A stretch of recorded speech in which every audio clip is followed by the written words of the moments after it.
Hello and welcome. Let's take a look at our top story. Africa's quest for a permanent seat at the United Nations Security Council has gotten the crucial backing of the United States. The US is supporting the creation of 2 permanent UNSC seats for African states. In addition, it also supports another seat to be rotated among small island developing states. As per reports, the US ambassador to the UN, Linda Thomas-Greenfield, is soon going to make an announcement regarding this. However, ahead of the announcement, the US ambassador has said that Washington does not support expanding veto power beyond the 5 countries that hold it. The United Nations Security Council is the most powerful body in the United Nations. The Security Council is charged with maintaining international peace and security. It has the power to impose sanctions and arms embargoes and to authorize the use of force and intervention.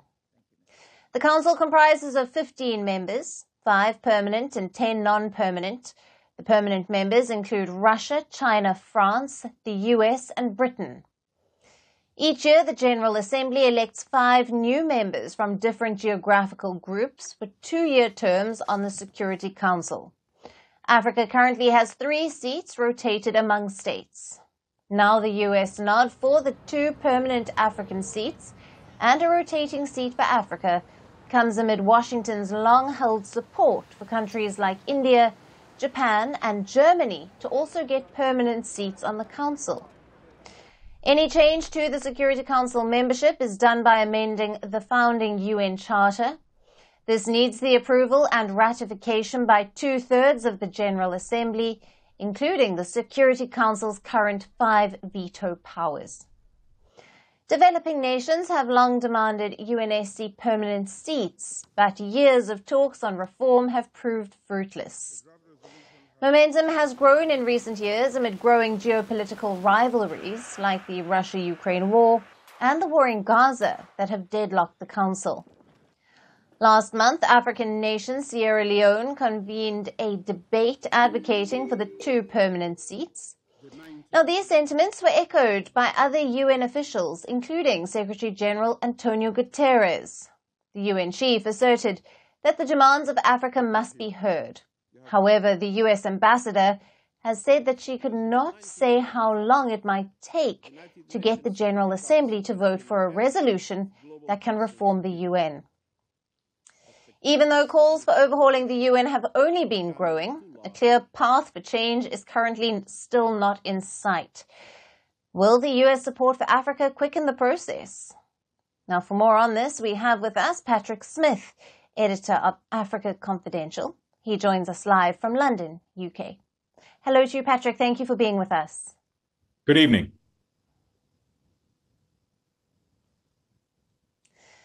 Now, what are the main reasons behind the US support for creating the 2 permanent United Nations Security Council seats for African countries? The US joins all the other big powers on the Council in supporting seats for Africa. The European Union has passed a resolution supporting 2 African seats. So has Britain individually. So has France, China, and Russia. So that's not odd or out of step with what is being pushed generally.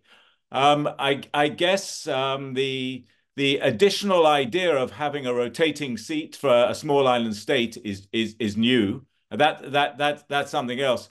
But what the US doesn't explain is how that's going to sit with the present setup. As you said, you have the 5 permanent members that have vetoes, and then the US is backing 2 African seats, a seat for Japan, India, and Germany. So 3 other new members.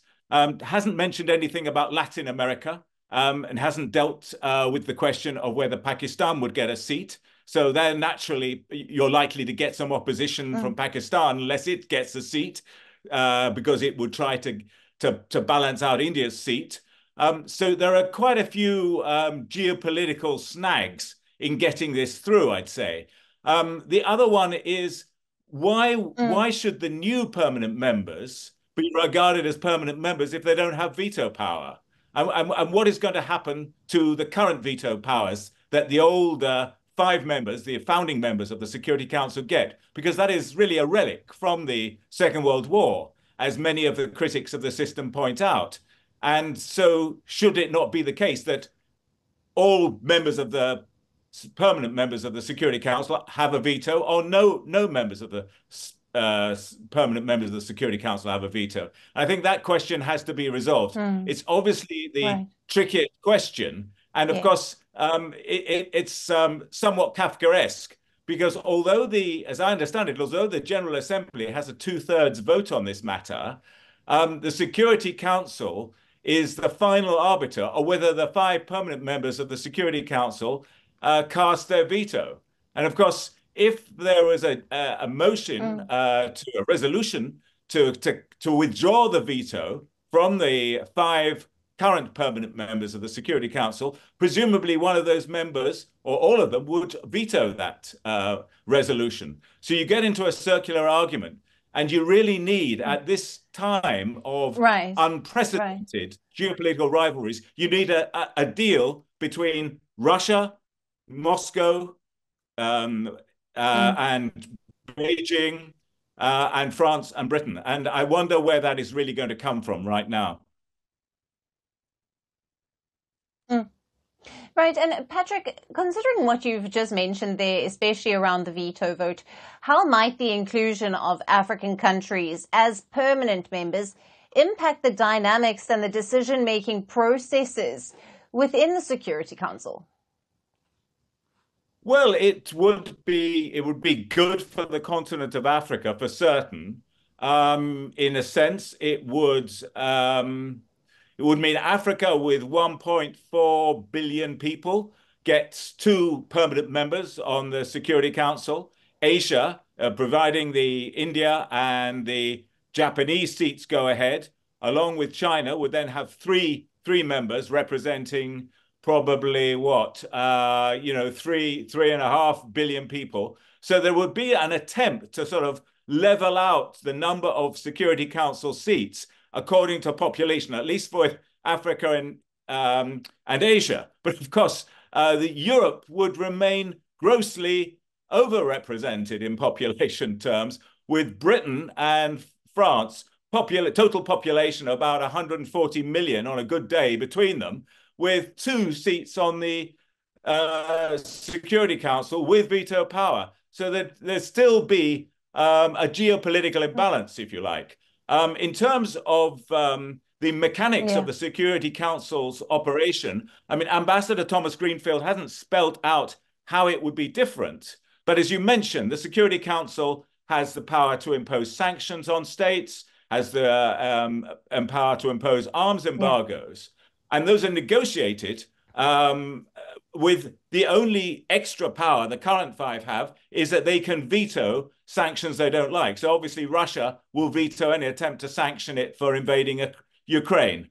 And of course, within the Mm. dynamics of the Security Council, you get a lot of pressure on the non-permanent members at the moment to cast their votes according to their sort of political alliances across the world.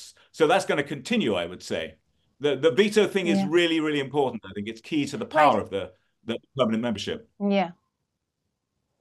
Absolutely. And what are the potential challenges and obstacles to achieving a possible reform in the UNSC? And can they be addressed? And how can they be addressed, if so? Well, as Ambassador Thomas-Greenfield said, she is proposing this measure, but she has no idea how long it will take to get through the General Assembly. Africa is, in theory, in a very good position at the General Assembly. It's got 54 members of the UN, so it's really got 54 votes in the bag already out of 193 votes at the General Assembly. And presumably, if the reform that the Americans are proposing, if those are packaged with the seats for Japan, India, and Germany, a lot of votes would be coming from other Asian states, those Asian states aligned to India and Japan, and those European states, which would be pretty much the 27 members of the European Union, aligned with Germany. So in theory, you can imagine them getting pretty easily, pretty close to 2/3 of the 193 members. So in theory, it should go through. It's all about political will. And of course, then, this is a geopolitical game. America wants to look good in the eyes of Africa. That's why it's pushing this. It's pushing a lot of initiatives in Africa at the moment on transport and logistics and investment in critical minerals, et cetera, et cetera. So this is all part of the America's wooing of Africa at the moment. And it's worth mentioning that this initiative comes a week after the Forum of China Africa Cooperation was held in Beijing, where you had over 50 African leaders coming to Beijing, and China making promises of distributing over $50 billion of finance to African states over the next 3 years, and being a clear and solid ally of Africa when it comes to security matters. So, you've got to see this American proposal, I would argue, in the context of geopolitical rivalries between Washington, Beijing, Washington, Moscow, and so on. But that doesn't mean it has to fail. It could succeed simply because everyone wants it to work.